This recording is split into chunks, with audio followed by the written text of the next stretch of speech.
नमस्कार, the reformer news में मैं नवनीत सिन्हा आप सभी दर्शकों का स्वागत करता हूं। जनता की चौपाल जो मेरा कार्यक्रम है हमारे चैनल का, उसके माध्यम से मैं आज पहुंचा हूं अगली कड़ी में फतेहपुर पंचायत में, जो कि नरपतगंज प्रखंड का है, और उसके वार्ड 21 में। तो यहां जनता की चौपाल कार्यक्रम को लेकर मुझे कुछ युवा साथियों से मुलाकात हुई और वो लोग बैठे हुए हैं इकट्ठे होकर। मैं उनसे समझने की कोशिश करता हूं उनके मुद्दे को, उनकी जो मांगे हैं, उनके जो सवाल हैं या उनकी जो समस्याएं हैं, परेशानियां हैं, उनको समझने की कोशिश करते हैं।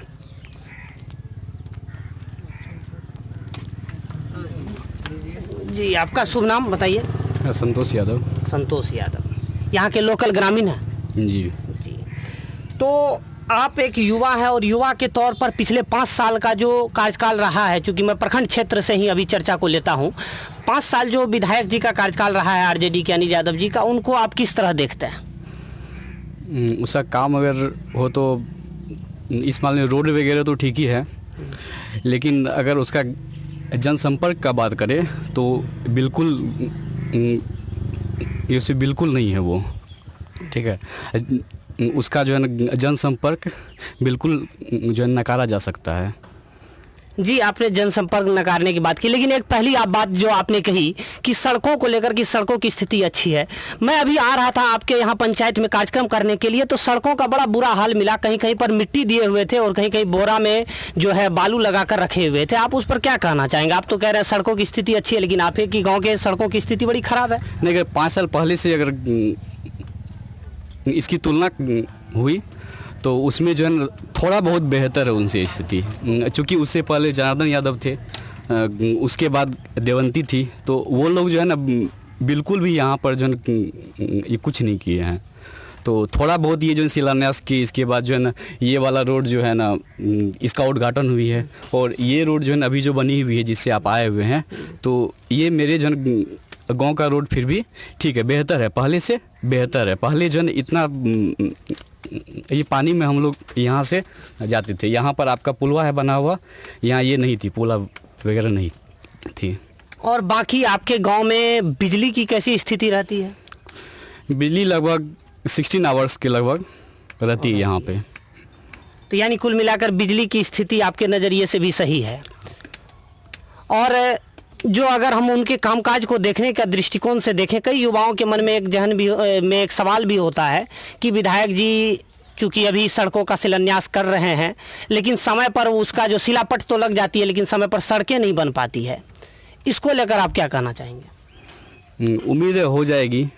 ये चूँकि 2 साल पहले शिलान्यास हुआ था, उनका तो हो चुका है, तो इसी आधार पे हम बोल सकते हैं आगे की हो सकती है। जी, आप का नाम? बीरबल यादव। बीरबल यादव, आप भी यहाँ के लोकल ग्रामीण? जी, आप जो है विधायक जी के कार्यकाल को किस तरह देखते हैं? अभी तो देख रहे हैं पूरा जैसे सड़क जैसे बना हुआ है। विधायक जी तो आया था, वो उतना तो नहीं आता है, कम बेस। जैसे सड़क टूट गया है, कभी आएगा तो देख लिया, फिर उसके बाद अगर उसके पास शिकायत करता है तो शिकायत की सुनने के लिए वो तैयार नहीं है। अभी एक बार आ गया, सुन लिया, उसके बाद गया तो उसका कोई ध्यान ही नहीं देता है। नहीं, कई युवा, मैंने पिछले दिनों जनता की जो चौपाल कार्यक्रम किया था, तो वहाँ कई युवा इस तौर पर समर्थन भी करते दिखाई दिए कि जो विधायक जी जो हैं हमारे कॉल को उठाते हैं, हमारी सुनते हैं। तो आप कह रहे हैं नहीं उठाते हैं। कॉल को उठा, जिसका सुनेगा वही नहीं बोलेगा आपको। हम लोग युवा यहाँ जो करते हैं उसका मानेगा तब ना हम मानेंगे। तो क्या लगता है आपको कि पहले रोड बनने से पहले एक बार कोड़ के हम लोग बताए थे, लेकिन उसका कोई सुनवाई नहीं हुआ। रोड बन गया, फिर रोड आज टूट गया, उसका कुछ देखने वाला कोई नहीं है। तो यानी कुल मिलाकर आपको एक गहरा आघात लगा उस चीज़ से, चूँकि आपकी नहीं सुनी गई। बिल्कुल। तो आप अपना नाम बताएं। रामनारायण कुमार। रामनारायण कुमार, आप भी यहीं के लोकल हैं? जी। तो आपको क्या लगता है कि पिछला 5 साल का कार्यकाल जो इन दोनों साथियों ने कहा कि जो है पूरी स्थिति अच्छी नहीं है, आपको कैसा लगता है? देखिए, पिछले कार्यकाल कोई अच्छी नहीं है, ठीक। अभी इलेक्शन है, इलेक्शन होने के जो है क्रम में सब नेता जो अपना वर्चस्व दिखाता है, कहीं शिलान्यास करेगा, कहीं कुछ करेगा, लेकिन ये जो है ना जनसंपर्क में नहीं आता है, यही है। तो आपको क्या लगता है कौन ऐसे नेता होंगे जो जनसंपर्क में आएंगे, उन्हें चुनना चाहिए? जनसंपर्क में है ना पप्पू यादव है। तो पप्पू यादव तो जाप सुप्रीमो है, वो आपके जो है प्रखंड क्षेत्र से विधायक का चुनाव तो नहीं लड़ सकते हैं, तो आपको यहाँ प्रखंड क्षेत्र में कौन अच्छा लगता है? प्रिंस विक्टर जी है। प्रिंस विक्टर जी, प्रिंस विक्टर की आपने चर्चा की। प्रिंस विक्टर चूंकि रानीगंज के, जैसी मेरी जानकारी में है, प्रिंस विक्टर रानीगंज के लोकल हैं और वो नरपतगंज प्रखंड से चुनाव लड़ रहे हैं, तो ये कैसा लग रहा है आपको? ये तो अच्छा नेता है वो। ये अच्छा नेता है, लेकिन कहने का मेरा ये तात्पर्य है वो रानीगंज से लोकल है और रानीगंज से उनको लड़ना चाहिए, तो वो नरपतगंज से क्यों ऐसा कर लड़ रहे हैं यहाँ से? देखिए रानीगंज में उसका सीट नहीं है, हरिजन सीट है, इसलिए जो है नरपतगंज विधानसभा से लड़ता है। नरपतगंज विधानसभा। तो क्या लगता है आपको कि प्रिंस विक्टर पर लोग यहाँ भरोसा जता सकते हैं? जी, भरोसा जताता है, भरोसा जता सकते हैं। ठीक है, मैं जानने की कोशिश करता हूँ यहाँ अन्य युवाओं से भी, उनके मन में जो है। जी, आप अपना नाम बताएं, आगे आ जाएं थोड़ा कृपया करके। शंकर कुमार। शंकर कुमार जी, आप भी यहीं के हैं? जी। तो आप पिछले 5 साल के कार्यकाल को किस तरह देखते हैं? कार्यकाल जो है ना, तो ये अनिल यादव जो है, ये पहले से इतना काम धंधा ये सब ध्यान नहीं देते हैं। ठीक है, काम जो किया वो तो अच्छा ही किया पहले, लेकिन इधर जो है जैसे ये सब महामारी ये सब हुआ, इस सब में वो उतना नहीं किया जैसे जनता के साथ करना चाहिए, वैसा व्यवहार वो नहीं करता है। तो क्या लगता है आपको कि नरपतगंज प्रखंड क्षेत्र में इस बार परिवर्तन देखने को मिले? नजरिए से कौन अच्छा होगा प्रखंड क्षेत्र के लिए? ये तो अभी नहीं कहा जा सकता है क्या होगा। नहीं, चूंकि कुछ युवाओं में ऐसी होती है कि चूंकि कुछ युवा ऐसे हैं ग्रामीण जो छात्र नेता में भी हैं और किसी न किसी पार्टी से जुड़े हुए, इस कारण मैंने आपसे पूछा। इस पार्टी से देखिए, यहाँ जो है ये सब बार राजद का टिकट तो अनिल यादव को थोप देता है, लेकिन ये बात थोड़े है कि सब बार वो ही जीतेगा, ये बात नहीं है। अब यहाँ जो है, यहाँ ये पप्पू यादव के जो प्रिंस विक्टर है इनके प्रत्याशी, ठीक है, हम लोग युवा सब उसी को सब अथी करेंगे, सपोर्ट करेंगे। इस बार थर्ड फ्रंट होगी। तो क्या लगता है आपको कि प्रिंस विक्टर कायाकल्प करेंगे नरपतगंज प्रखंड का? वो अपना काय करेंगे। तो ऐसी उम्मीद आप जता सकते हैं? जी। तो यानी इन साथियों ने भी कहा कि जो है जाप के जो है प्रिंस विक्टर आगे आ सकते हैं। हम समझने की कोशिश करते हैं। जी, आपका नाम? रोशन कुमार। रोशन कुमार, आप भी यहीं के हैं? जी। तो आपको क्या लगता है कि उन साथियों ने जो कहा कि प्रिंस विक्टर यहाँ पर लीड कर सकते हैं, तो आपको कैसा लगता है? जी, कर सकते हैं। कर सकते हैं जी। क्यों ऐसा लगता है? अच्छा है, देखने कर्मठ है, काम करेंगे इसलिए बोले। उनका जो कार्य क्षेत्र रहा है जी, क्योंकि शायद मेरी जानकारी में जो है भूतपूर्व शायद जिला परिषद भी रहे थे कहीं पे। जी। तो उस कार्यकाल में कुछ जो आपके नज़रिए से काम हो जो अच्छा किए वो बताएं। जो बगला पंचायत से शायद थे, तो वहाँ अच्छे रोड वगैरह ये सब काम करवाए थे, तो उसी अनुमान से हम लोग ये कर रहे हैं कि काम करेंगे नरपतगंज प्रखंड से भी। उनका जनसंपर्क सबसे अच्छा है, क्योंकि शायद एक बार वो यहाँ से प्रत्याशी के तौर पर थे भी, और मेरी जानकारी में शायद जैसी है कि जो अररिया जिला से सांसद के रूप में एक बार जाप से लड़े भी थे, तो वोटों की जो संख्या थी वो वैसी नहीं रही जैसे आप कार्यकाल बता रहे हैं कि उनका अच्छा है, वो कर्मठ व्यक्तित्व हैं। क्योंकि जाप सुप्रीमो जो पप्पू यादव जी हैं, वो लगातार सीमांचल क्षेत्र हो या पूरे बिहार की जनता में, चूँकि कोरोना महामारी में लगातार पप्पू यादव जी तमाम क्षेत्रों का दौरा करते नजर आए, लेकिन उसका प्रभाव तो नहीं दिख पाता है। तो क्या लगता है उसका प्रभाव जो है, उनके कामों का प्रभाव जो है प्रिंस विक्टर के साथ होने वाला है? जी, होने वाला है। उनका सपोर्ट अच्छा रहेगा। सपोर्ट अच्छा तो होगा, अच्छा नहीं होगा। नहीं, कहीं कहीं पर यहाँ पर जो युवाओं को मैंने घूम कर देखा जनता की चौपाल में, तो कई युवा आरजेडी के समर्थक नजर आते हैं, कई भारतीय जनता पार्टी के, और कई जो है आप कह रहे हैं जाप के, तो यहाँ के जाप के लोग भी हैं। तो ये तो एक त्रिशंकु जो है विधानसभा चुनाव होने जा रहा है एक तरह से, यानी एक तरह से बंटवारा हो जाएगा वोटों का, आपको नहीं लगता है क्या? नहीं साथ हमको नहीं लग रहा है। यानी आपके नजरिए से प्रिंस विक्टर प्रमुख तौर पे आ रहे हैं। जी। जी, आप अपना नाम बताएं।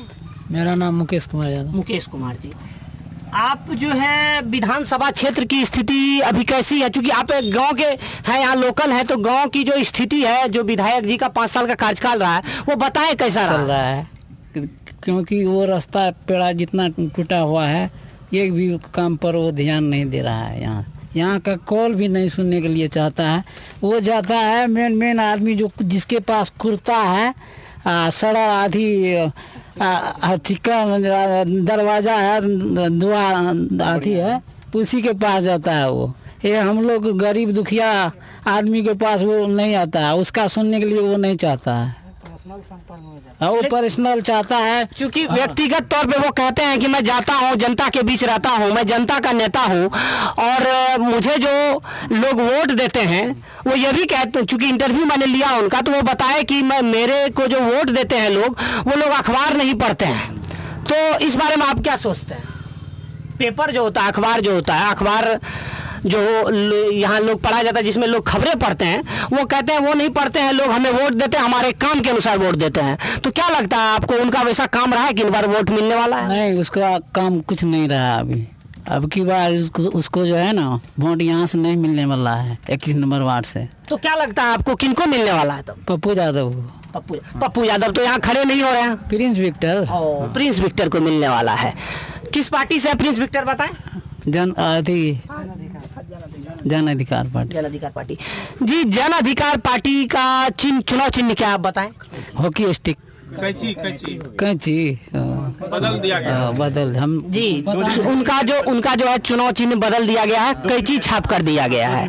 तो इस बार नहीं, हमको पता नहीं था सर। जी, इस बार इसका मतलब दबा के कैंची छाप पर वोट पड़ने वाला है। जी बिल्कुल। यहाँ की जनता कुल मिलाकर यह स्पष्ट कर रही है, युवाओं में खासा आक्रोश है स्थानीय जो विधायक उनके प्रति और जो है राज्य की सत्ता उनके प्रति भी। तो कुल मिलाकर इस बार बदलाव देखने को मिले। जी, यानी कुल मिलाकर आप लोग प्रिंस विक्टर का समर्थन कर रहे हैं। जी, समझने की कोशिश करते हैं इन सबसे भी। जी, आप बताएं। आपका नाम? मंगलेश कुमार। मंगलेश कुमार, आप भी यहीं के हैं? जी भाई, यहीं के हैं। जी मंगलेश जी, आप बताएं कि आपको कैसा लगता है कि युवा के तौर पर आपका क्या दृष्टिकोण है? हमारा तो एक ही दृष्टि है, ये पप्पू यादव के साथ हम लोग हैं। पप्पू यादव के साथ क्यों है? जी, वो एक अच्छे यह नेता है, नेता के तौर पर उसको हम लोग देखते हैं, इसी के कारण। तो इसका मतलब है कि जन अधिकार पार्टी से लोकल जो है स्थानीय तौर पर जो विधायक के जो है प्रत्याशी इस बार प्रिंस विक्टर हो सकते हैं। तो प्रिंस विक्टर को इसका मतलब आप लोग सपोर्ट करने वाले हैं? हाँ, अच्छी तरह से हम लोग सपोर्ट करते हैं उसको, प्रिंस विक्टर को। प्रिंस विक्टर भी अच्छे हैं, लेकिन कई ढंग के लोगों का जो एक स्थिति रहा है, कई ढंग के जो लोग मिलते हैं, चूंकि मैं कार्यक्रम में भी में जाता हूं, तो वहाँ युवाओं का रहता है कि बहुत लोग जो है प्रखंड क्षेत्र के आरजेडी भी समर्थन ज़्यादा मिलते हैं, बीजेपी के भी समर्थन मिलते हैं। तो आपको क्या लगता है कि उस बीच में सेंध लगा पाएंगे प्रिंस विक्टर? अब अवश्य लगा पाएंगे प्रिंस विक्टर ही। अब की बात नरपतगंज विधानसभा क्षेत्र से यह भी MLA के होंगे। जी, अब मैं राज्य स्तर पर जाना चाहूंगा। नीतीश कुमार जी जो है पिछला 5 साल में उनके विकास कार्य को आप किस तरह देखते हैं? नीतीश कुमार तो सबसे घटिया ये मुख्यमंत्री है। पूरा ये देश का बात किया जाए तो सबसे घटिया मुख्यमंत्री यह नीतीश कुमार है। बेरोजगारी को बढ़ा दिया है। लेकिन अपने आप को तो वो सुशासन बाबू कहते हैं। वो अपने आप को या हम कुछ भी बोल सकते हैं। नीतीश कुमार सबसे देश का अगर माना जाए तो सबसे घटिया मुख्यमंत्री है नीतीश कुमार जी। उनकी जो योजनाएं हैं, 7 निश्चय योजना, उनके बारे में जानते हैं? 7 निश्चय के योजना के तहत वो ये जल नल का जो ये कार्यक्रम किया, वो ये मुखिया के थ्रू कर दिया। ठीक है, मुखिया सोचता है हमरे ये पोती का चीज है वो जल नल, हम जिसको करेंगे उसी को होगा। जी, जल नल योजना की बात आपने की। जल नल योजना आपको एक युवा के तौर पर, चूंकि अगर आप तर्क किए होंगे, तो जल नल योजना सही है, किन मायनों में सही है? अगर सही है तो जल नल योजना के तहत एक आदमी को भी लाभ यहाँ पे नहीं मिल पाया है। ठीक है, जल नल योजना ऊपर कुछ भी हो, यानी पानी पहुँचा यहाँ घरों तक? नहीं पहुँचा पानी। जी, पानी नहीं पहुंचा। अच्छा, आपके गांव में शौचालय जो है उसकी क्या स्थिति है? शौचालय की स्थिति भी बहुत खड़बड़ स्थिति है, घुसखोरी होता है खाली। तो वो भी खराब स्थिति में है कुल मिलाकर। और जो यहाँ पर एक चीज और भी लोगों में है, जो मैंने 7 निश्चय योजना की बात की, उसमें कुछ ग्रामीण तौर पर कह रहे हैं कि डिजिटल तौर पर उनको जो है डिजिटल बनाया जा रहा है। आपके गांव में ऐसा डिजिटल नहीं है? कोई भी डिजिटल हमारे गांव में नहीं है। ये यहाँ पे हम लोग जितना युवा साथी हैं, कुछ भी डिजिटल नहीं है।